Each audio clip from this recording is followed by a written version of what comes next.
As the various communities that will form Plexus, the Salvation Army's online core, begin to emerge, there will be a number of challenges that we'll inevitably face, one of which is that of safeguarding vulnerable members of the community.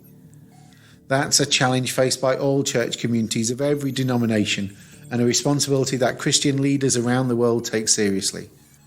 That's no less true for us simply because we're online. Some of the approaches we will take will be almost identical to church communities who gather together geographically, and some will be different. One additional challenge that we'll specifically face is that of knowing who the members of the community are beyond their online profiles.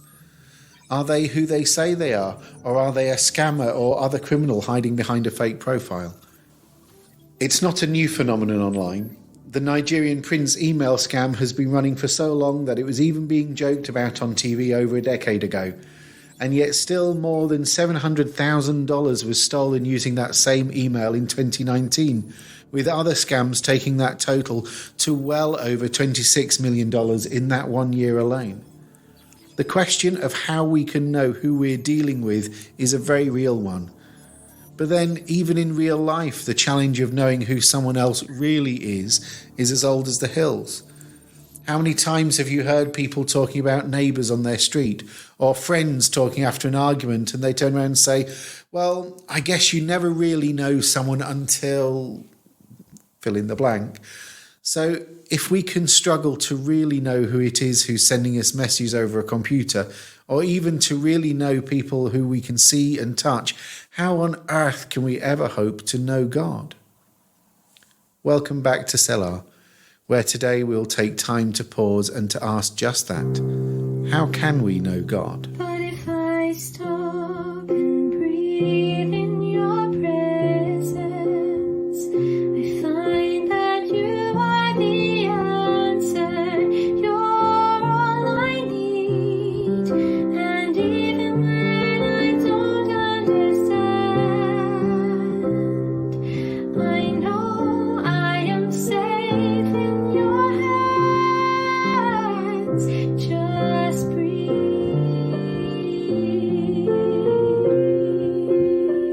Just breathe.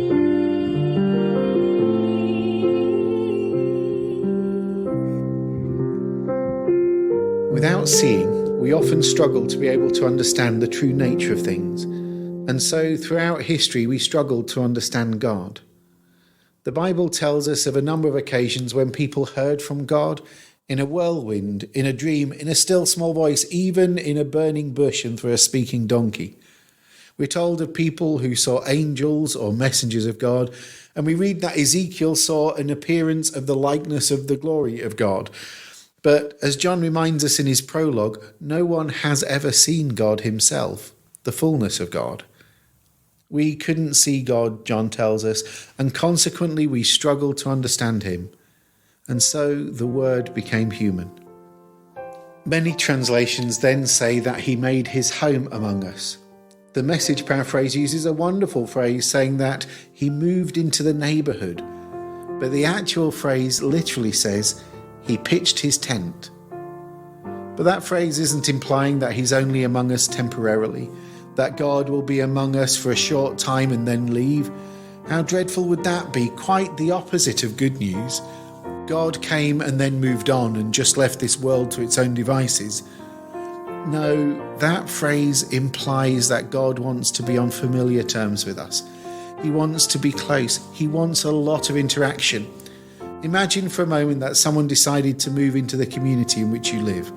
Now, if that person came and bought a large plot of land at the edge of the town or the estate and used that to build a huge palace with immense gardens surrounded by a high wall all around, save for a grand gateway with immense oak doors staffed by security guards, then that decision would communicate something about their desires, or in this case lack of them, to be with the people of that community.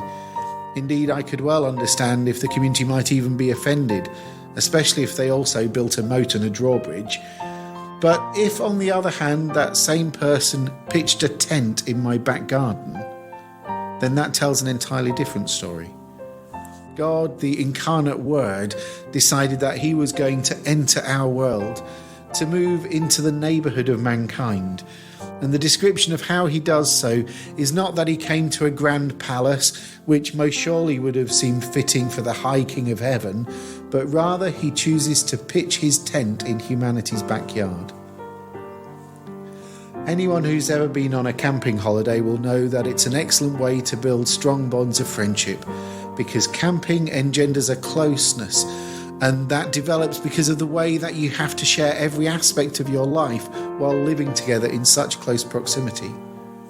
In a tent, it's impossible to keep your snoring a secret. There's nowhere to hide if you start to feel upset, and you have to synchronise your daily routines with your camping buddies. That's why God became human.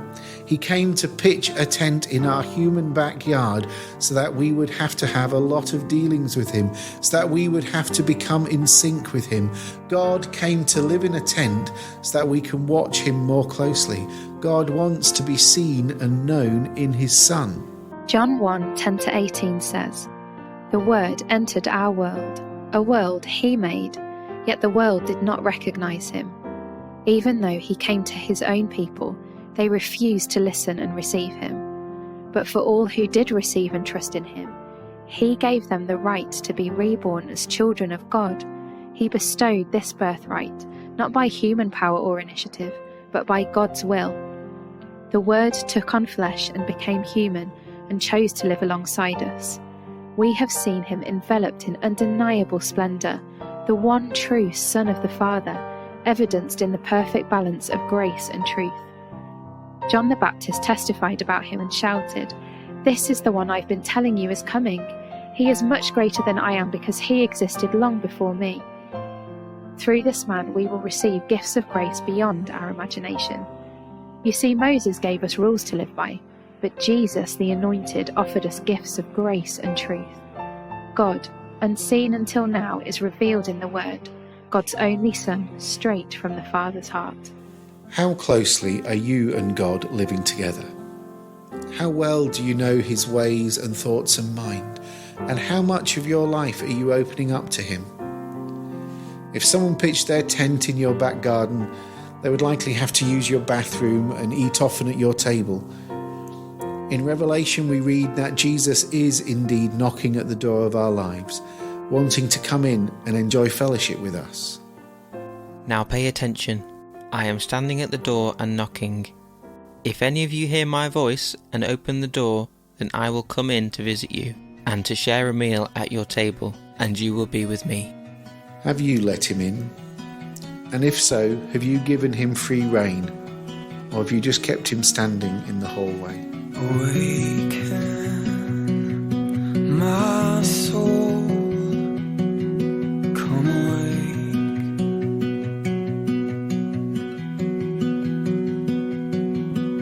to hunger, to seek, to thirst.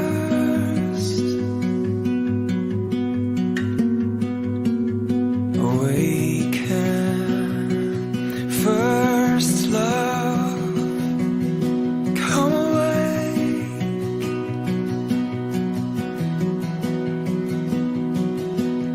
and do as you did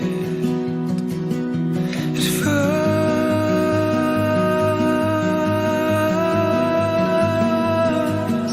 Spirit of the living God, come fall fresh on me. Come awaken me from my sleep. Blow through the caverns of my soul, pouring me to overflow.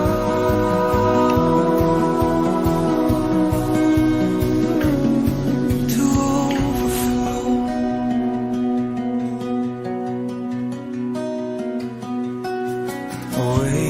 Awaken, my soul, come awake,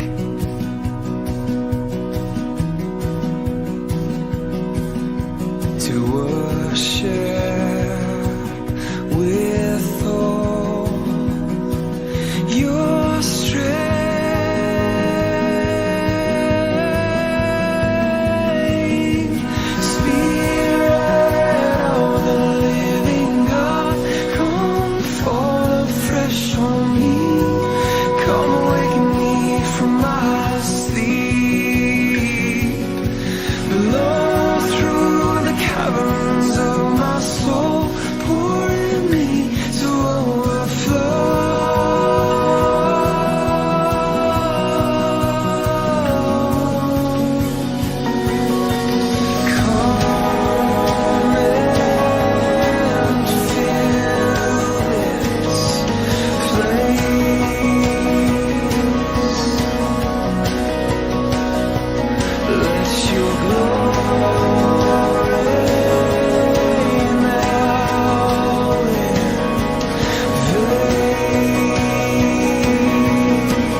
overflow.